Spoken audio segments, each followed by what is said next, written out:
Hi, everybody. Shannon and I are here and we're just going to get started.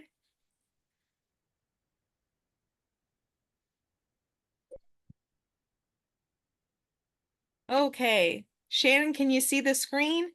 I can. All Okay. right. Perfect. So I'm here with myself and Chef Shannon Reina, and we are happy to be presenting to you with the Farm to School Network. I'm going to get started by saying the two of us are joining you virtually today.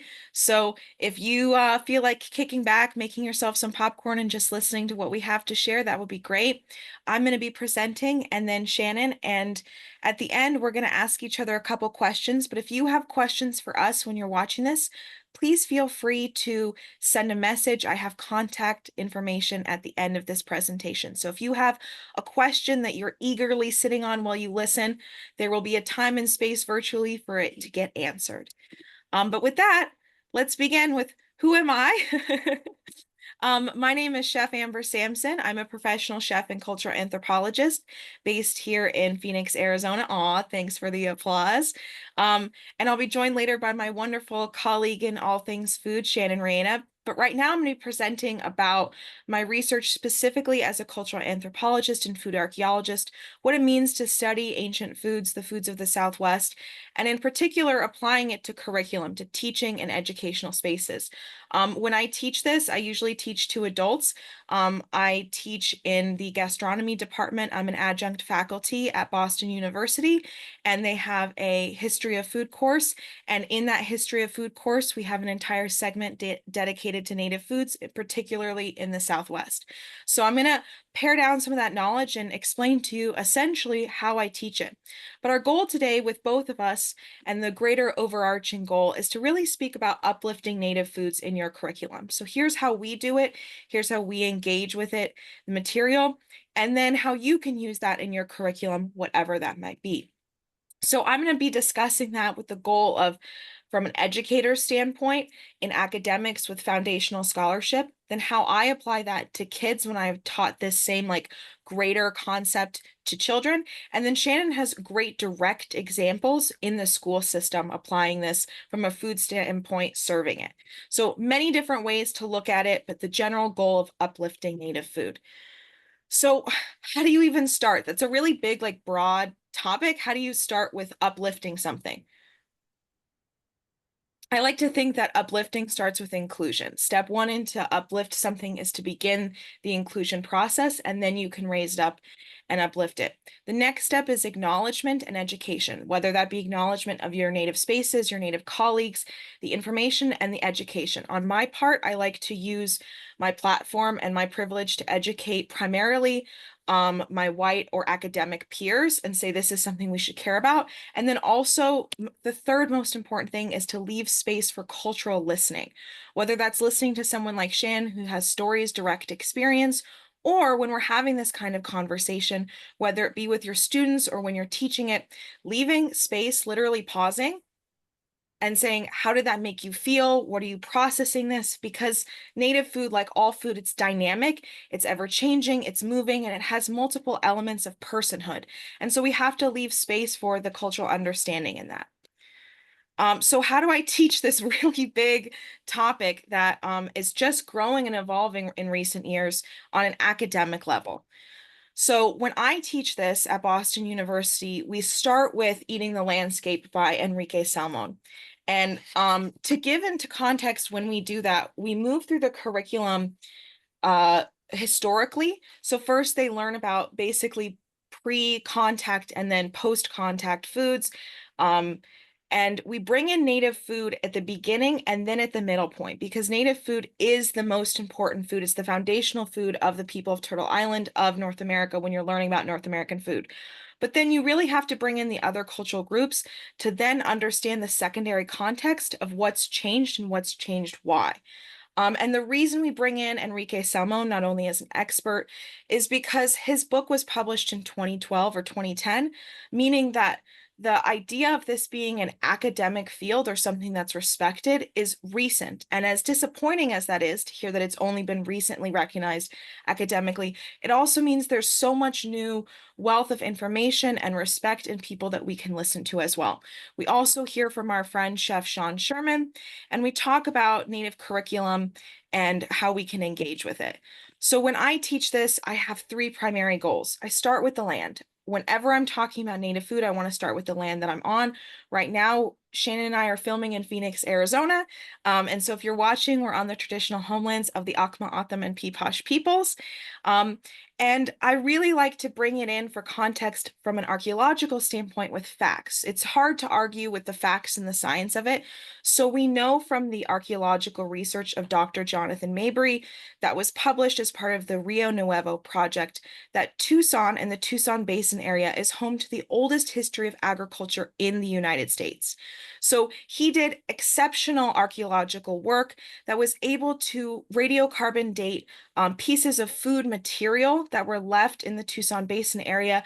And he was able to carbon date wild foods, domesticated foods, cultivated foods, and find over 4,000 years of human activity, which were the ancestral O'odham people who were farming and cultivating this land. And that was very important because it led to the distinction of Tucson being the first UNESCO city of gastronomy. So when you back it with those facts, it's hard to argue and see anything other than the history of Arizona's food culture starts in native food.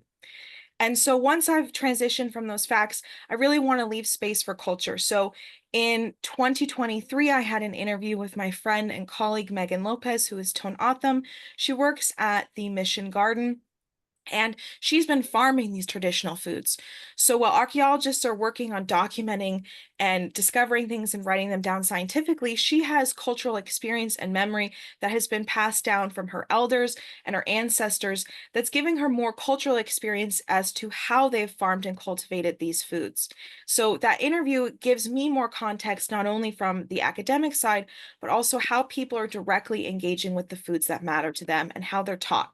So when I teach this, I start with the land, like I said. This is a really great resource for any educator. ehistory.org has a series of active maps. And I would encourage everybody to start with your classroom with literally just a map. And this map moves like a flood over time. It starts in about 1760, and it shows the evolution of what was understood to be native land or where native people were living in North America on Turtle Island in the Americas until about 2010. And when you see it, this is just a still shot, but when you look at the map and you see it move over time and the literal evolution of people being migrated or forcibly removed from their land, and you see the creation of reservations, it brings into context how much has changed over time. And that's a really important factor when you're discussing the evolution of native food. I like to bring up my colleague, whom I really respect, Chef Lois Ellen Frank. She was one of the first authors to really highlight native food on an academic level. And that's because she's a PhD cultural anthropologist herself, as well as being native. She lives in New Mexico, and she says about native food that Native American cuisine, like all cuisines, has a story behind it, one that is deep, rich, powerful, provocative, and a story that is often misunderstood and unknown by many. And I think that's important because when she wrote her book, it was 1990. She was the first James Beard award-winning native chef. And a lot has changed in the last 30 years, but a lot still stays the same. So I like to challenge people with what we can do to continue to push the needle to advocate just like this. So when I bring that up, what's something super important that I like to convey, or what would be the most important thing to convey to students, because it's a lot of information to take in. And so I like to really lead with the facts of the historical movements and evolution of native food. So if I were to give you something that I would like you to lead with to present to any curriculum, and this can be as big and bold as to fellow academics, or we can parcel this down and I'll show you how I explain this to kids. I like to start with the 4 historical movements, and this is something Chef Lois Ellen Frank has really advocated for coining, is understanding the evolution of native food.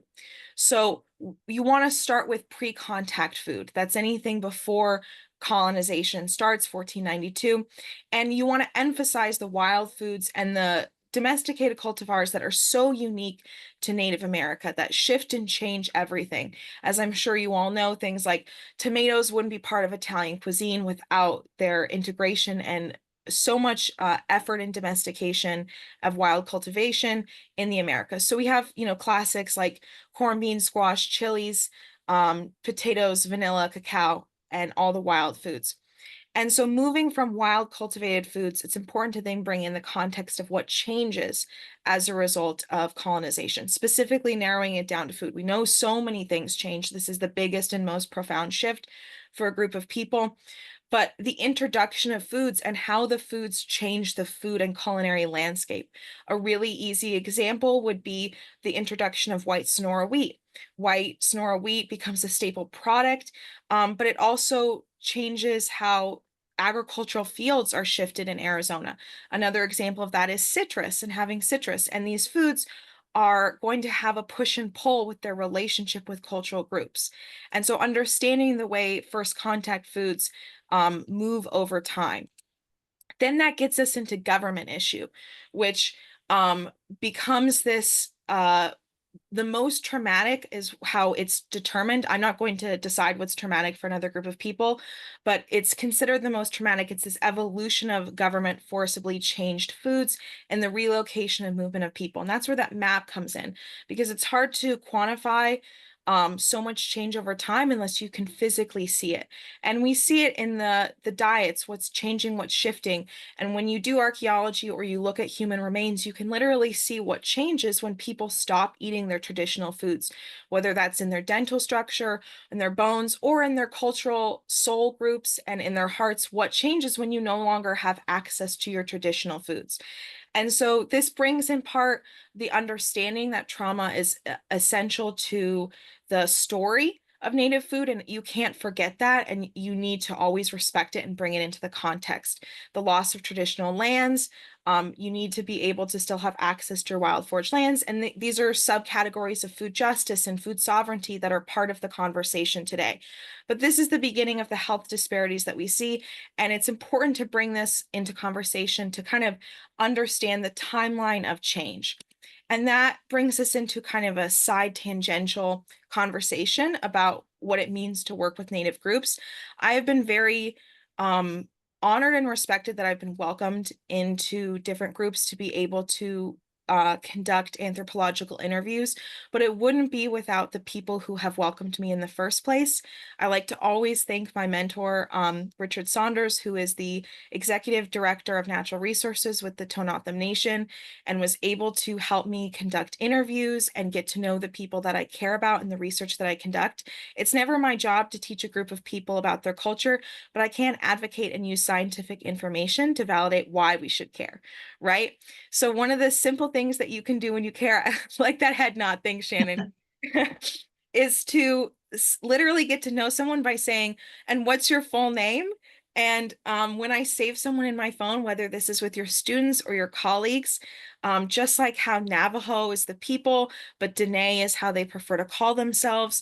We know that the archaeological term for the ancestral Sonoran Desert people who lived on this land was Hohokam, but the O'odham refer to them as the Huhugam, the people who came before us.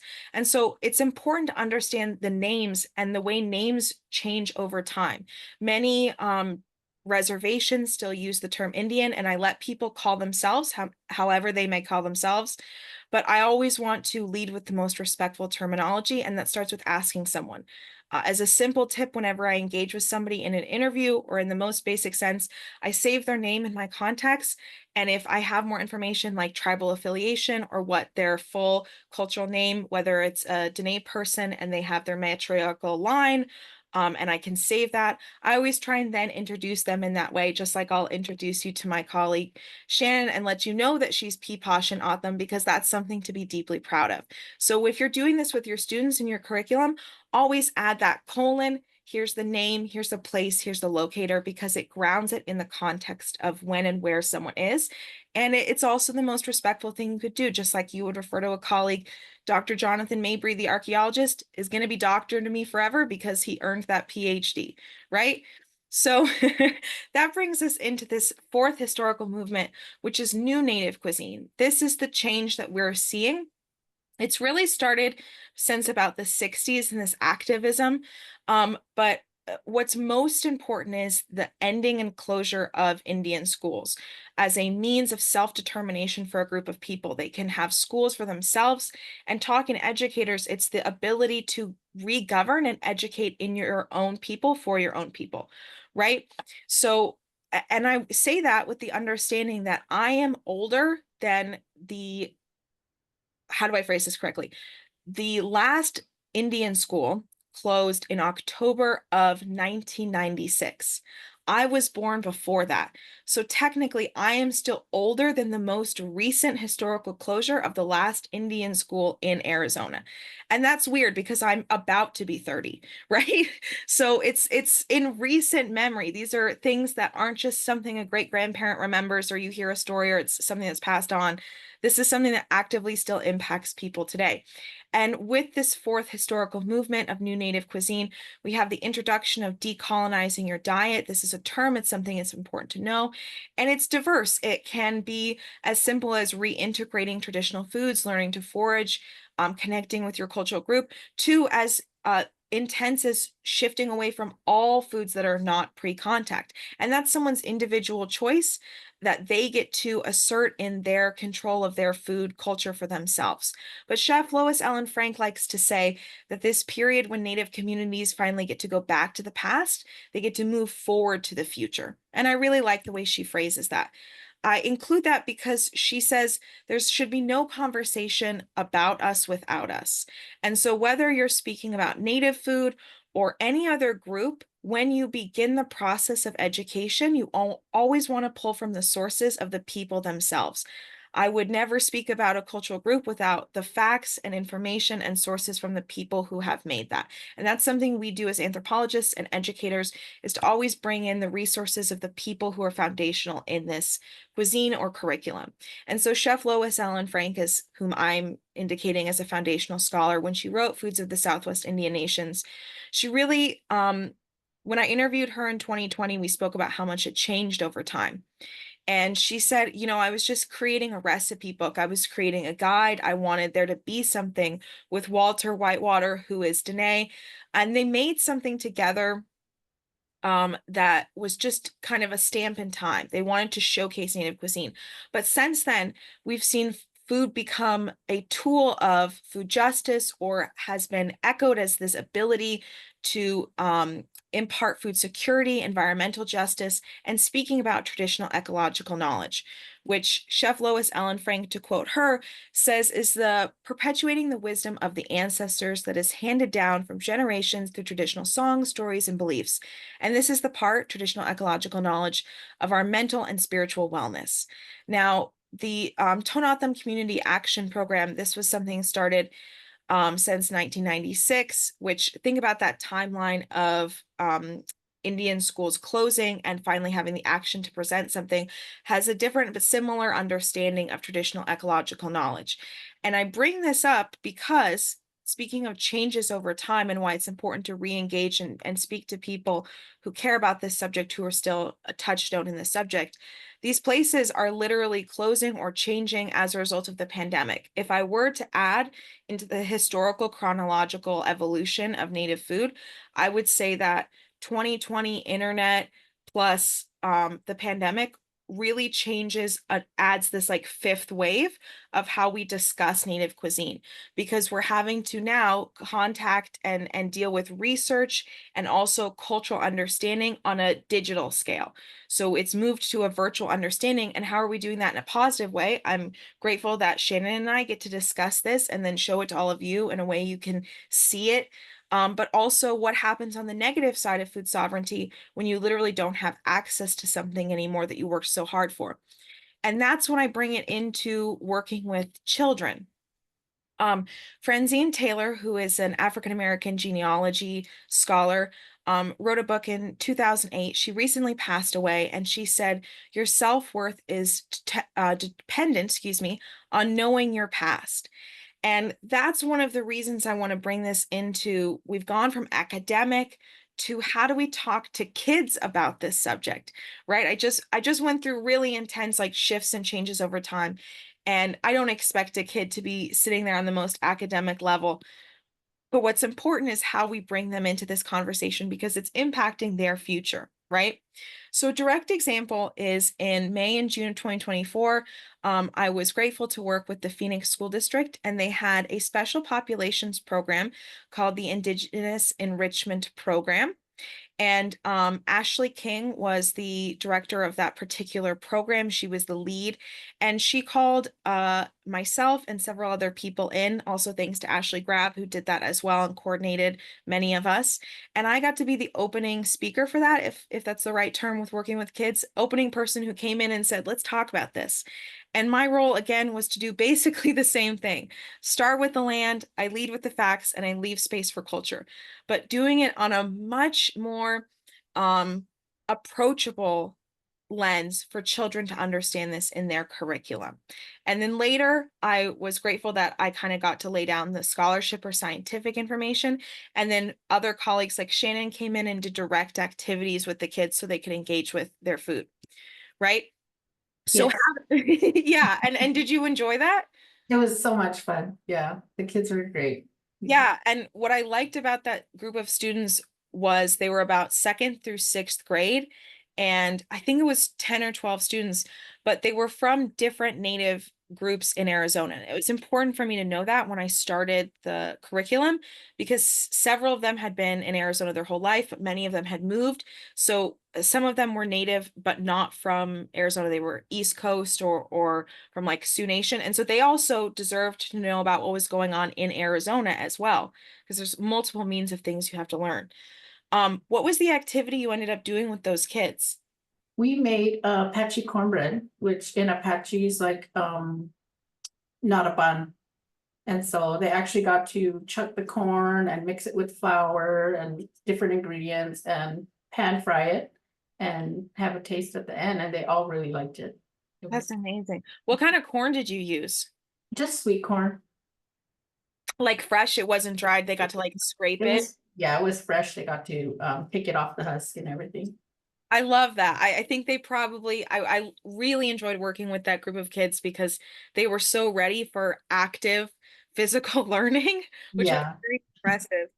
Um, So one of the things I did, I knew that people like Shannon and my other colleagues were coming in and doing direct like physical activities, like you said, making cornbread, or I have another colleague who's making smoothies with them, is I wanted them to be able to understand how you kind of engage with that. So we started with a sit spot activity, which I'm sure many educators who are listening know about. But in this particular group, our sit spot was how do I phrase this in a in a way that's respectful of the heat. It was so hot outside. Normally you do a sit spot and you sit outside and you enjoy it. And I looked outside and it was like 1:15 at 1 p.m. in June. And I was like, yeah, we're not going to do that outside. So our sit spot started with I passed out seeds to each student. And these are seeds from itoy onions, which have an already fragrant aroma to them. And I passed them out and we started the sit spot by holding it in our hands, letting our hands warm up. And we really calmed things down and re-engaged in a sensory understanding. What are you feeling in the palm of your hands? Is it light or is it heavy? What can you hear when you rattle it? Does it have a shake like dried beans? Is it soft? Is it light? Is it airy? What do you smell? And then moving the sit spot from your personhood to the space around you to the greater area that is your landscape, your environment. And I had students, what can you feel is happening outside? What is the environment like? What can you hear? What can you smell? What can you taste? And I was really impressed. One of the students said, it's windy outside. And I said, how do you know that? And she said, I can see the breeze in the trees. And the reason that matters is we're bringing them into the understanding that you can see these things and then know your environment better. And that's really important in understanding how they can see themselves as part of this cultural group. So, from a scientific point, I'm talking about land. I talk about how people got here. What does it mean to be here? Really basic, like how did you get to school today? Did you get on a bus? Did you walk? Did somebody tell you how to get to school when you were younger? Did you learn how to walk there? That's traditional knowledge that becomes passed on, starting with like the most basic standpoint. Did you learn to walk to school, or how did you learn to walk into your classroom? Did somebody lead you for the first time and now you know how to do this? Um, and then backing up, going close, small, really tight learning, and then backing up. How did this land become your home? Starting with super simple. Did you move to Arizona recently? Have you always lived in Arizona? Whether it was a native student who had always been here or was urban, what's going on and how you got here. And we understood this because before the presentation started, myself and the teacher literally read a book. We had an audiobook up there of the history of Turtle Island, and starting them with the understanding that you're part of this culture, this big group and this mass that is the understanding of Turtle Island for you. It was important when I talked to the educators about what needed to be taught for these students. It was important that they understand the group mentality, that Native people are diverse and things are changing and things are dynamic, but also you get to have the lucky and joyful opportunity to call yourself a Native American. And what does that mean? And that's when my other colleagues came in with the cultural element. Again, I'm here to give you the scientific understanding. So I have this video that I play for them that's just about the history of the Baringa Land Bridge and what it means to literally walk across, how people got here, how long ago that is. I have them guess, was it 5 years ago? Was it 10 years ago? Was it, how old is your oldest grandparent? 20,000, 10,000 years ago, right? And people, it's going to press play again. I'm going to go past it. What is it? What does it mean to be on your homeland? And we reflect back on that. Well, about 20 minutes ago, you just did your sit spot and you sat in a place you know quite well, but did you learn a new thing just by being in there? You learned outside that it's windy, and this knowledge helps you understand the space that you're on. These students and I work together to create a class map of where all of their families come from or where they know they're from culturally on Turtle Island. And we made just like a brief impromptu map with the stars representing the students and say, here's where everybody is from and here's where we are now in Arizona. And several of the students, as you could see from the map, weren't from the Arizona's native tribes. And so it's talking about like, this is so incredible that you get to now live and learn about Arizona's tribal nations. We know that Arizona is home to 22 federally recognized tribal nations.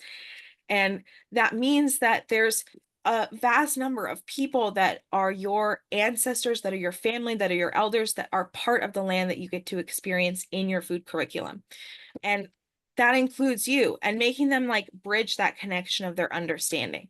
And then we had share spots where we worked together with the students and we shared cultural memories in terms of anthropological questions, but really pared down for the students in an accessible way. So they partnered up with someone who's around their same age, because remember, it was like second through sixth graders. And I said, I want you to talk about, we just did that sit spot. Now, if you were at home, what does your home smell like? What does your home feel like? What does your home look like? And as I walked around and listened to the students, I heard students talking about when they got home from school. Use that. When you get home from school today, what's it going to be like? Well, it's summer, so maybe the blinds are closed because we want to make sure that it doesn't get too hot in the house at around 3 or 4:30, right? I can, if there's tile, I can hear my dog as it, clinks its nails across the tile to run as we open the door. What does your home smell like when you cook foods? What foods make you think of home? And these are questions that we use anthropologically to key into what foods are celebrated or traditional or have meaning. But it's really hard. I'm sure if I jumped over to Shannon and said, what food makes you think of home? That's an easier question to answer sometimes than what's your favorite food? Right? Sometimes you freeze on that when someone asks you a basic question, but when we say something more simple, and Shannon, you can answer if you want to, what food makes you think of home? Beans. Beans. What Picking kind? yeah. What kind of beans? Either pinto bean or tempura bean, especially. Just that's pure comfort food for me. Yeah. Yeah, right. And that's the reason it's comforting, is because it's going to be this home memory for you. I'm sure when you said beans that you could hear them bubbling or that you could smell them cooking. What does that experience feel like for you when you visualize or remember beans? Just like smelling the smell, and you kind of feel the humidity in the house also, because beans been boiling all day. And then right away, I know my mom's either gonna be making tortillas or fry bread. Mm. So I'm excited. I just get so excited for dinner time. Yeah, nothing beats the fresh warmth of a tortilla just Yeah. right after it's made. So, what Shannon and I just discussed is something I would have the students then share with a bigger group and explain to them from the most basic standpoint that when Shannon says, I can feel the humidity in the space, that's traditional ecological knowledge existing on a day-to-day basis that you engage with, that when you realize that it becomes part of your food vernacular, it becomes part of your food vocabulary that you can then pass on. And I explain this because I want them to understand that if you're far away from home, what would it feel like if these foods were missing or if you couldn't have beans? I'm sure if Shannon, for some reason, had to move to Sweden, you'd find a way for someone to ship you beans, right? Yes, for sure. And so I like to explain this to kids as what would happen if you had birthdays without birthday cake? And that's a really basic way to start understanding the secondary and other aspects of Native food that have happened to groups when they lose access to the traditional foods and what it means when you have the ability to reintegrate them into your personhood, into your culture, into your life. So I had students share this, and one particular student I was very proud of his evolution during our few hours of learning together. And he had a little bit of like shame and embarrassment about how he didn't always have food that was cooked at home. He said, well, like sometimes we go out to eat, or I don't really think of food at home. And I was like, that's okay. What kind of food would you make on your birthday or if there's a special occasion? And he talked about meatloaf and he said, I really like when I come home and I can smell there's a meatloaf, then I know it's a family member's birthday or maybe we're celebrating something. And he talked about how, and this is like fifth or sixth grader, about how his cultural group, he doesn't really know what recipes or foods he would engage with. I'm quoting him, this is not verbatim. What foods he would bring about that were part of his cultural group. And so that evolved when I worked with the students of, okay, so for someone like Shannon, they already know what foods they're pulling that are part of their cultural group. Like I'm Ashkenazi Jew, I might say something like matzo ball soup, right? I'm bringing something that's connecting. But for another person that hasn't yet made those dots of connection, we're building that bridge of understanding and saying, okay, well, what foods do you identify as being part of your culture? Or let's look into that. Let's get curious and adding the element to all of these of curiosity. I like to transform an understanding of lack of knowledge, which sometimes, whether it be adults or children, can present itself as shame, like I don't know enough about this, instead of viewing it as a lack of information, view it as a curiosity for more information. Wow, I'm so curious. I wish I knew more about what my ancestors used to eat. I wish I knew more about the wild foods that grow on my homelands. And so we talked about making this into, well, do you think maybe we could see if your family could make bison meatloaf, which is bison buffalo, part of the Sioux groups, which was part of his native heritage, and bringing in new native cuisine, experimenting with recipes, and saying, there are no rules anymore. You get to decide what your identity means for you and your curriculum and how you engage with this for himself. And then also calling out the teachers here, you get to decide how creative and dynamic you want your pedagogy to be. You get to decide that you get to make recipes, and that's part of the educational understanding and learning. So all of this came together so the kids could understand traditional ecological knowledge when they were then presented with knowledge keepers like Shannon and Tona Otham friends like Gabe Garcia, who came in and made smoothies with them, and they could learn how to engage with these foods and spot them. So the last little fun way we did this, right? We went through our sit spot, we engaged with the culture, we said, what are we going to learn about these groups? I brought in from the scientific understanding, here's how people got here, here's how people move over time, space, what it means to be on your land, what it means to know the land, right? As best we can in understanding this. And then how do we learn about these foods? And my goal was really so that way they would get excited about the new foods that they were learning about. For Arizona specifically, we did an Arizona food bingo because I wanted them to know that when they worked with Shannon later and they saw corn, okay, I've learned about this, I'm identifying it, I'm seeing it again. So I was planting little seeds, so to speak, metaphorically, so that way later in their curriculum, because they had about 3 weeks after me of incredible people who were going to come in and pass the baton and take turns teaching them, that they could already be like, oh, I know about this food, I've learned about it. So how did I do this in the bingo? Right? I've got kids, they're super excited. And so what I did is I had on the screen these slides and they all had bingo cards in front of them. I had made about 7 different, I'd moved the squares around so there was variety. And I told them there's a prize at the end. It's a game. We're going to win. This is our foraging game. We got to play bingo and find them all. And so I would throw up the first slide, which was kind of like a guess, instead of just being like B9, right? I want them to guess the food first. So I would say something like, okay, here's the food fact. And if you guess it, you get to mark it off on your grid. So I'm going to play this game just a couple times. Shannon, I'm going to put you on the spot and see if you can guess. I'm sure you can. My first food fact says, I grow wild in the Sonoran Desert. And then I throw them with their next Sonoran food fact. I was named by the Spanish chiltepin, and I make your dish very hot. And then any guesses? Pokor, or for me, I would say chili. Yeah. Mhm. Chili, chiltepin, and then we get to talk about chili. We know that chiltepin is the name of this like bird chili that evolves over time. It has this storied past of being part of the history of the evolution of the chili. And things like I had a student say one of their foods that they think of when they think of home is Thai food. And I was like, how do you think Thai food got chilies in it? And making those connections back to what they had talked about and shared about their foods and being like, your life experience is so enriched by Native cuisine, and you get to call that as part of your heritage. How exciting! Getting them excited about it, being like, wow, what happens next when you know that I'm one of the first foods to be domesticated? I have been grown by the O'odham for hundreds of years. I'm telling them about this food fact. I'm specifically adapted to be drought tolerant and I can grow in 60 days. If the slide doesn't give it away, Shannon, Corn. yeah, it's O'odham 60-day corn.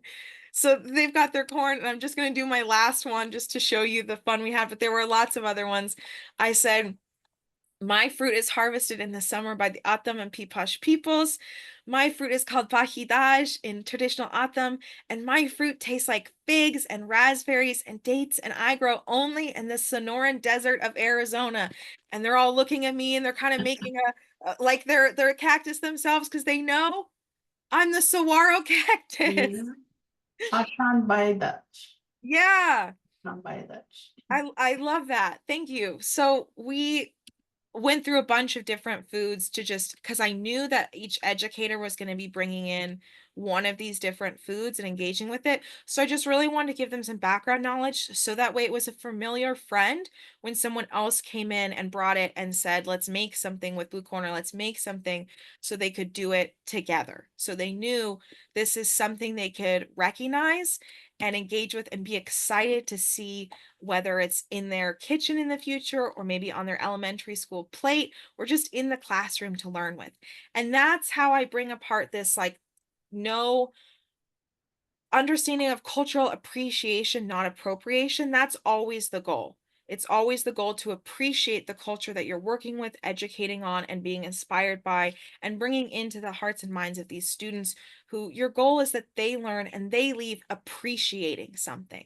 And from that appreciation, we get our original goals of uplifting and learning about something and inclusivity, right? So to finalize all of this about food, here are some books I recommend that help you understand food justice on a much greater level. Again, when I'm teaching this to grad students, I have a really different way of phrasing things versus when I'm talking with kids. We're just getting excited about food and we're beginning to engage with it. But if you want to dive into your own curriculum or expand the ways that you teach, I would recommend any of these books on the general understanding of food justice and food systems. In particular, Dr. Ashante Reese has another book called Black Food Geographies, which is one of the most foundational pieces of information on this. And she really understands and brings into context the concept of food apartheid when dealing with this conversation, not calling it a food desert, but bringing into the understanding of systems change, things that create this food apartheid. So you can do that on your academic level and then bring it down for students. If you're going to be showcasing food with your students, I know that Farm to School Network has a lot of great resources for how you can support local farmers and then have that in your curriculum with your students, but also making sure that if I'm speaking advocately and saying, let's support native food, I need to also show up and make sure I'm buying from native sources or I'm supporting native sources when I'm passing out food to the kids. So there's different lists and availabilities from native shops and native sites so you can buy your seeds so you can showcase that to your students.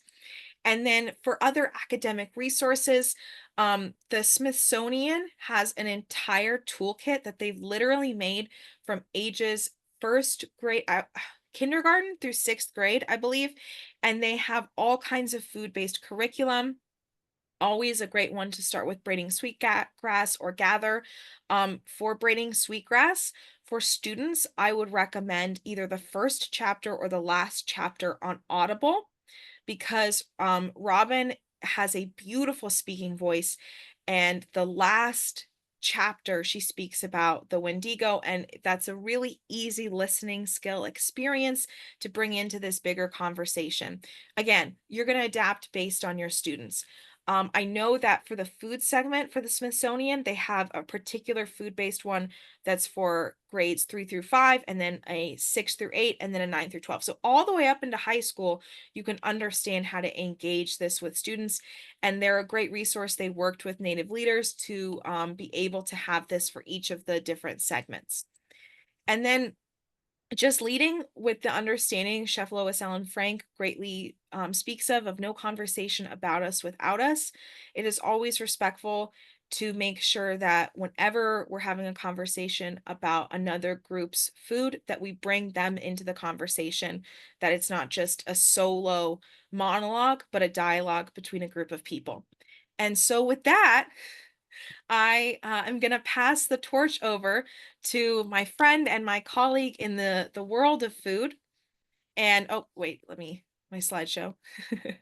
And I'll give you your little introduction. I would like to formally introduce Chef Shannon Reina, who is Peeposh and Autumn and has been a child nutrition professional for over 16 years.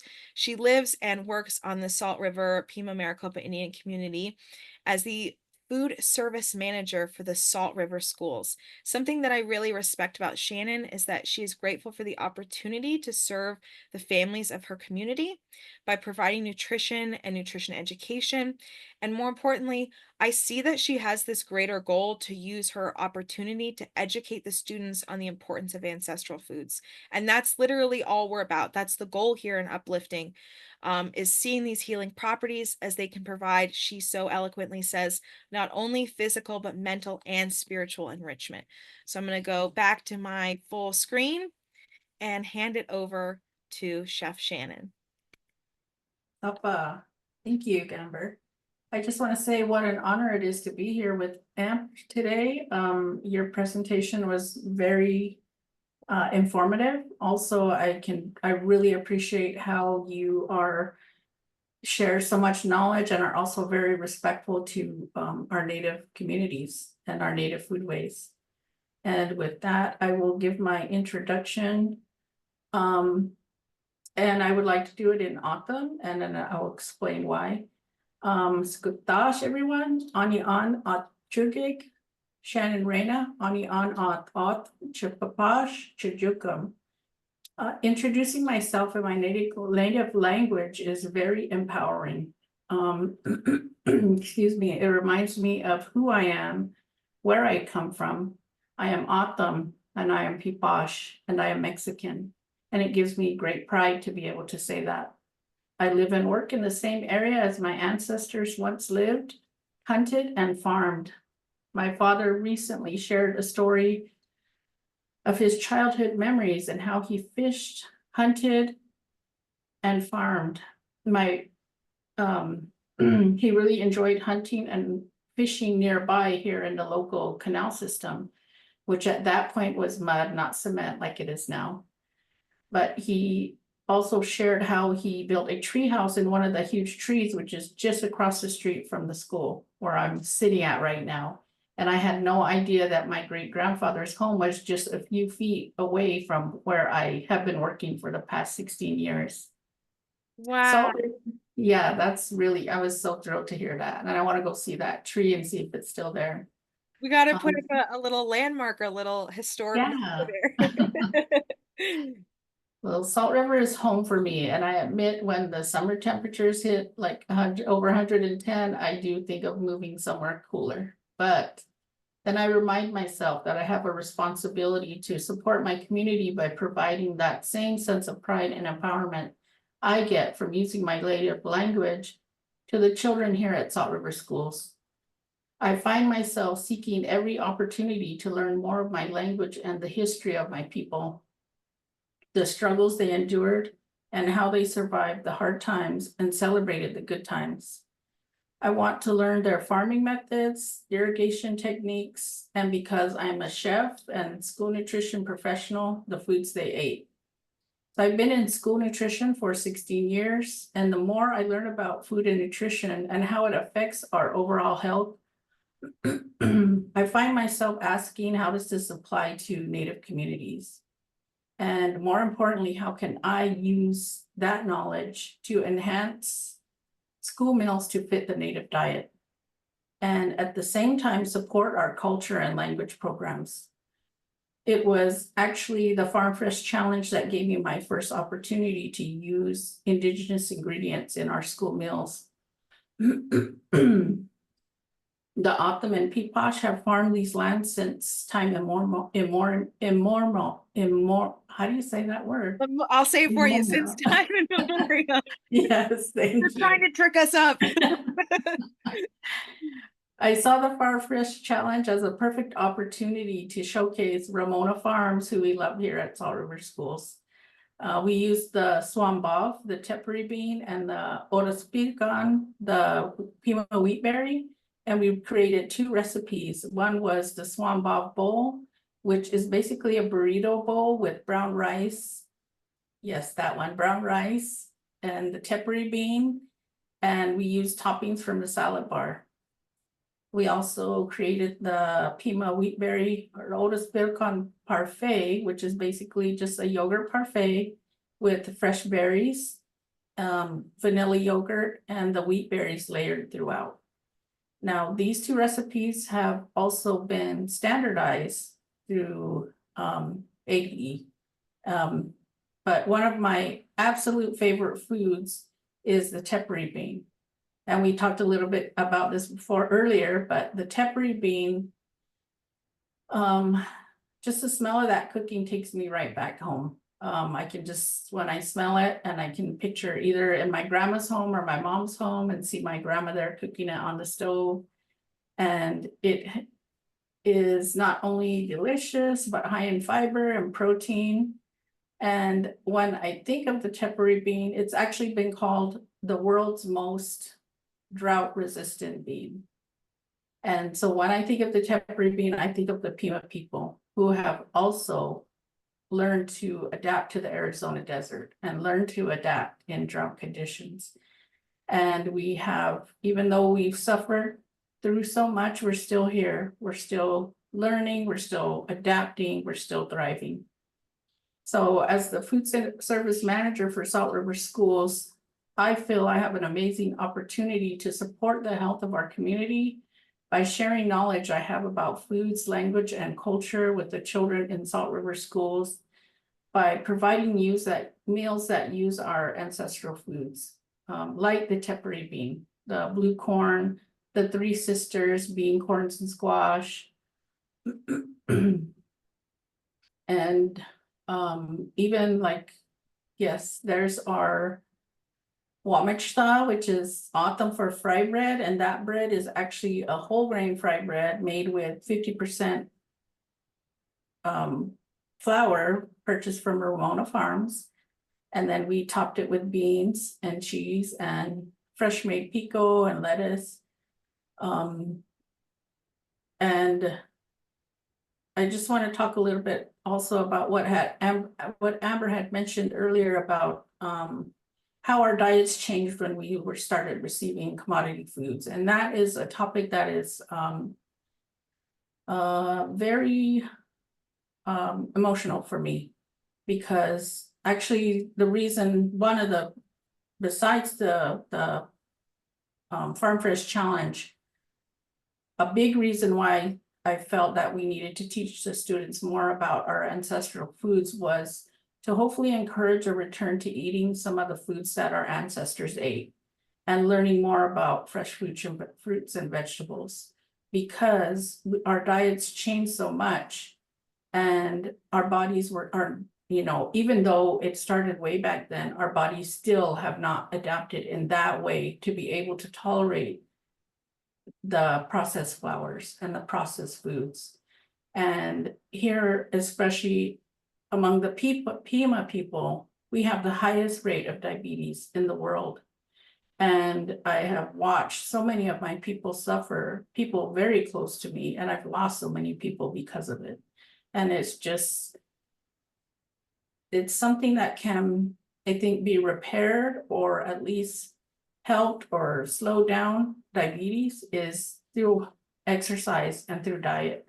And so I really, you know, that was a big part of why I started teaching more about our native foods, is to hopefully stop that cycle of eating these foods that aren't good for us. And hopefully, you know, our younger children will make better eating choices and we won't see so much suffering. But that topic just, it brings a tear to my eye. It just breaks my heart, honestly. But yeah, I just wanted to share some of the foods that, you know, that we make here in Salt River Schools. And a little bit about these dishes on the screen. That the first screen is tepary bean hummus, and the bread there is Apache, they call it Apache racket bread, and then fresh vegetables. So that's a tepary bean hummus, and then the Apache style bread. The picture in the middle is a baked fried bread made with whole grain flour. And so we do it two different ways here. We do it baked, or we actually fry it. They're both good. I think the students prefer the fried one because it looks a little closer to what they're used to at home.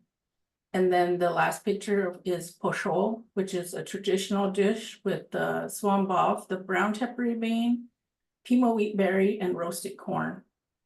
And then lazy bread on the side, which is also whole grain. And then that little fried chili there is called hamas kokor. And that's just a simple dish. And it's something a lot of the kids recognize on the serving line when we serve it, as their grandma's made it or their mom might have made it at home. And it's just simply sliced onions, fried sliced tomatoes, and sliced jalapenos. And you just fry it in a little bit of olive oil till it's tender, and you eat it with your beans. And it's just simple things like that that help them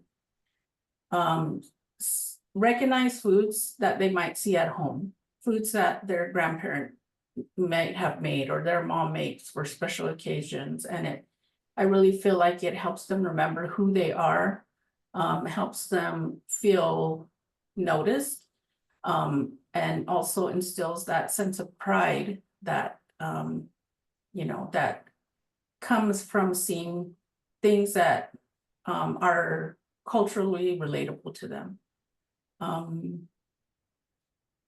So, oh, and that one is a favorite. It's a favorite out here in the community, the Pima burger, we call it.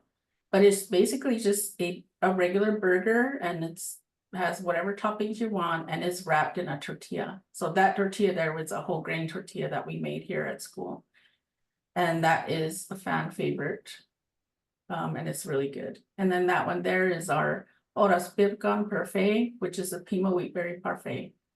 which is delicious. We're actually going to be serving that to our grandparents here in the community. This Tuesday, we're having Grandparents' Day celebration at our Salt River Elementary.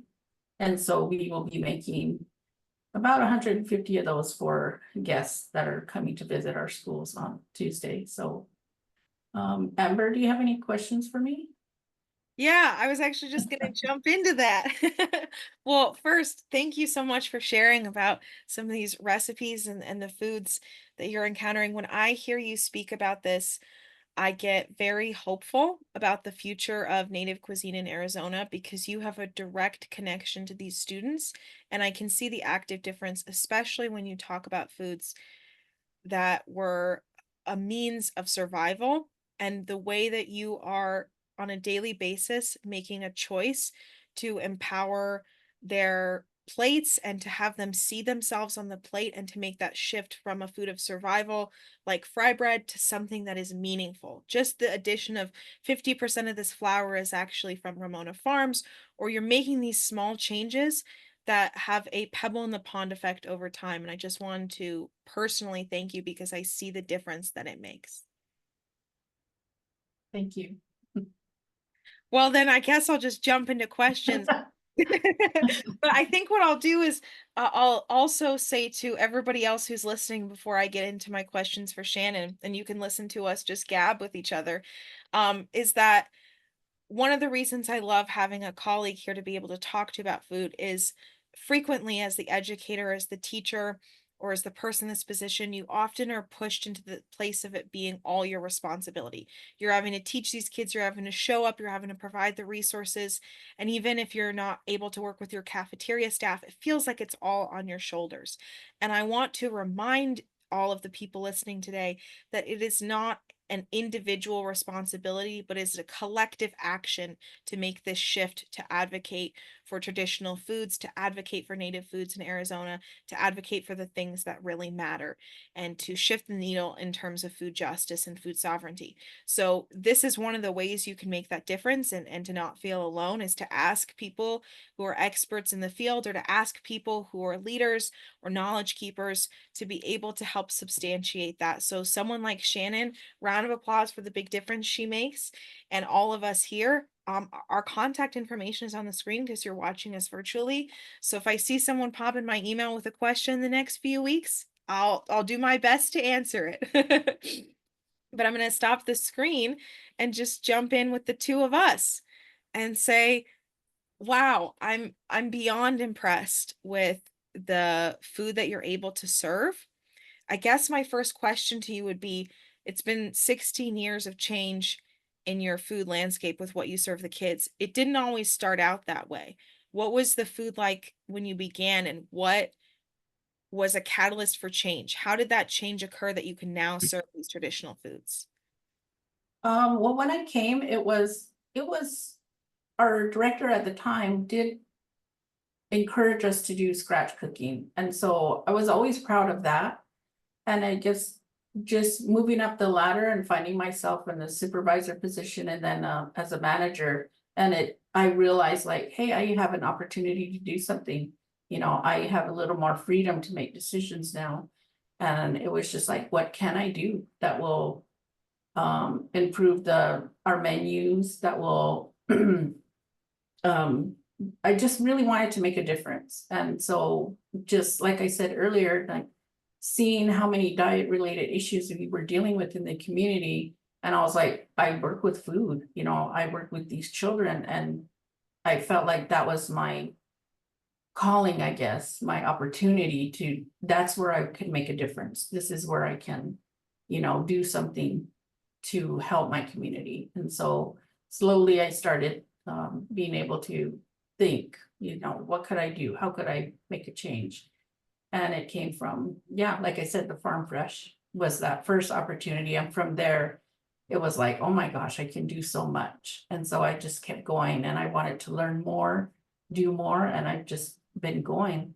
But listening to you talk and hearing all the amazing things and all the amazing chefs out there that are doing so much, and I'm just like, I feel like I'm doing a lot here, but actually I'm like, oh my gosh, I'm only doing this much. Like I can do so much more, even, just learning from them and absorbing kind of what they do. And you learn from everybody, you learn from different cultures. Like I do incorporate other cultures, food like blue corn mush and some of the Apache breads, some Apache recipes, that I think are simple and will be able to teach families and students how to cook. So I do enjoy learning from so many different places. Yeah, I learned from cultural groups as well. I think we have to take the good with the bad in globalization and where we are in the time period we are in. That's why I said if I could add a fifth layer to the history of Native food, I would say the digital landscape that we're on right now has made it so you can literally see Shannon gets excited when she posts on Instagram that she has a new Native recipe. And that's because someone like Chef Sean Sherman has posted this recipe, or someone has gone and conducted an interview, or we have new ways of engaging with Native food, right? So I really like that. Don't belittle yourself at all. I have to uplift you. This is our conversation of unity, and say that I love when action and passion meet and you're able to do that. And I recognize the position that you're in with these students. It's the day to day, because I know pretty much everybody who would be listening to this call can remember the cafeteria food of the past, the square pizzas and the and the chocolate milk. And not to say that doesn't exist and have its time and space, but I love the idea that the students would go from being in their home environment to showing up at school, and on their cafeteria plate is something that reflects back what they have at home, because it creates this connection, the unity of their food landscape for them.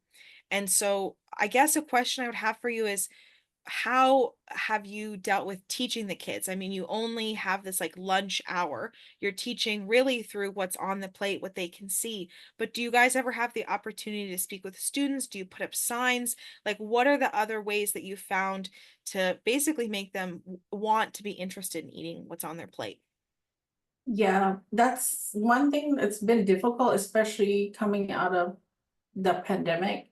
Um, Things have changed so much. Like we're slowly getting back into our regular, I guess, normal cafeteria routine, if you want to call it that. But definitely food education and education on, um, other than serving it, kind of mentioning having it on the menu. Like there is a lot of work that we have to do there. And we have so many great resources here, like our culture program is helping us find words that we can post in the cafeteria, and make sure we're doing it correctly and respectful to the language. And also our social media person, Tate Walker, is very good at helping us post things.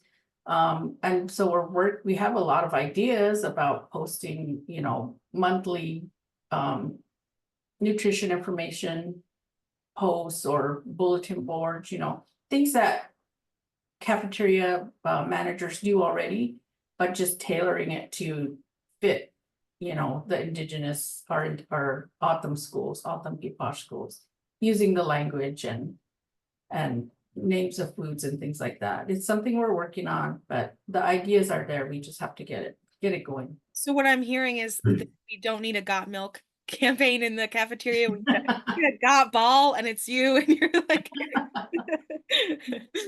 um, the reason I bring that up is because a lot of the people who are listening to this lecture are working to have inclusivity in their curriculum, and they kind of want to know that jumping off point or that next step. And the reason I wanted to highlight you in particular for this conversation is during my master's program, and I'll see if I can bring up a photo to show you, but I conducted research with Arizona schools, and I had a population of about 100 students, and 50% were in this control group. And they saw a menu, and they saw two different menu items they could pick from, and then photos of the menu items. And one was the traditional cafeteria, square pizza, milk, smiley fries, side of vegetables dish. And the other one was a nutritionally equivalent but Arizona specific. So we had a blue corn tamale that had tepary beans. We had a mesquite chocolate chip cookie. We had a prickly pear and orange smoothie. Right. So we had these two menus. And with the control group, the students just went through, it was about third through ninth grade. And we had them just look at the pictures and the descriptions and say, which item would you want to eat for lunch today, or would you like on your menu? And it was about 50-50 split. And then the other group, which was our variable we were controlling for, was I had a teacher they all knew read them a story about the foods that they were eating. So this teacher, I had her record, I set her up in a nice place, and she had a, fake book, and she was like, mesquite, and we used really intense sensory language. So for the mesquite, for example, it was like, I want you guys to be curious about trying this mesquite chocolate chip cookie. We know that mesquite comes from the mesquite trees that you see in your backyard, and it produces these pods. And when you grind these pods, it has kind of a caramelly, chocolatey, smoky, natural flavor, and getting them excited about it. Same thing with tepary beans. It tastes like the desert. You get to feel the sunshine when you have this cook, right? And with the students that listened to the trusted teacher role, hearing it, 85% of them picked the Arizona-based meal. And so it's not just like presenting something, do you want choice A or choice B? But we know people like you, Shannon, and the educators listening actively make a difference when they use those suggestive traits, sensory vocabulary, the tools we just went with, sit spots, or seeing something on the plate that they recognize from home. When they have a trusted leader be able to say something suggestively, it literally makes a difference in the choice of the food that they eat. So I bring that example up to justify not only your role, but everybody who's curious and wonders, does it make a difference when I just say something to my students like, oh my gosh, this cornbread looks so yummy, right? So the question for you I kind of want to end with, because I don't want to keep everybody for too long, is what would be your most encouraging story or positivity of the way you've seen this shift? And where would you like to see this go in the hope of change, of incorporating more in the future for our academics, for the people listening, for people who just want it in their everyday curriculum? Um, I would say just, it doesn't have to be anything huge, just something simple, like posting the word, um, like tepary bean and swan ball, brown tepary bean on the cafeteria. And like that, I think it's important to tell those stories about where the food came from. Um, that it's, important to the autumn, the pipash,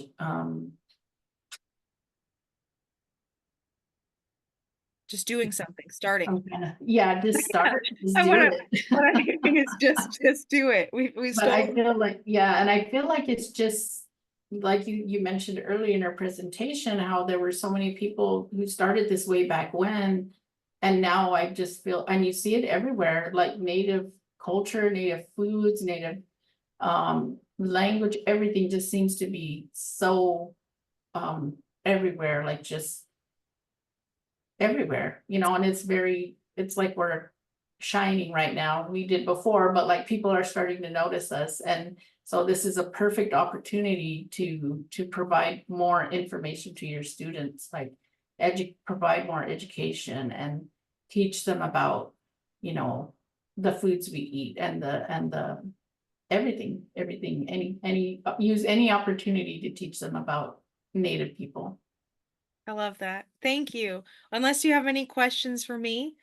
Um, Um, No, I don't. I but mean, also yeah, people, but yeah, we'll talk after this. yeah. But people have our emails and they can reach out. I think you would be a great resource for anyone to bring into your cafeteria. I also have to say, I know that the collective people who are listening to this today are the kind who want to make active change. And I know that change often starts just like you got your leadership position. So being in a position to make change, but also policy and the greater structures. So being able to advocate for policy changes that allow schools to have the nutrition curriculum that makes a big difference. So I know we're all gearing up to work together to have this, and I'm so proud of what has occurred in the past, and I'm very much looking forward to a future where every Arizona student looks down at their plate and sees a little bit of home and native cuisine. So thank you, Shan, for being here. Thank you, everybody at the Farm to School Network, for having us and listening to us talk today. And we're going to let you go, but we're here online whenever you need us to talk about food. Bye, everybody.